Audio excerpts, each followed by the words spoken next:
पुढची महत्त्वाची बातमी, सोलापूरमध्ये दूध दरवाढीसाठी प्रहार संघटना आक्रमक झाली। दुधाला 34 रुपये भाव देण्याची मागणी आता प्रहार संघटनेने केली आहे। दूध संघ कार्यालयामध्ये प्रहार संघटनेने हे आंदोलन केलं। महत्त्वाची बातमी, सोलापुरात दूध दरवाढीसाठी प्रहार संघटना आक्रमक झालेली आहे। प्रशासन रेट द्यायला तयार नाही।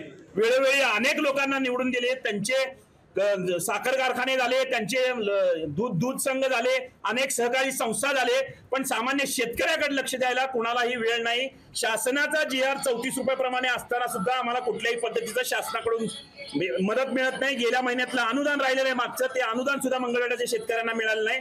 त्यामुळे आज हे आंदोलन करणं आम्हाला फार गरजेचं होतं। वेळोवेळी सांगून सुद्धा त्यांना हे लक्षात घेणं आलं नाही। शेवटी असं जर झालं, हे आंदोलन पहिलं आंदोलन, दुसरं आंदोलन असेल की मंगळवेढा असेल, करमाळा असेल, टेंभुर्णी असेल, सोलापुरातून जे टँकर इथून मुंबईला पुण्याला जातील ते टँकर फोडल्याशिवाय आम्ही राहणार नाही, या माध्यमातून सांगू इच्छितो। लोकशाही मराठी ऐका, पहा, जागरूक रहा।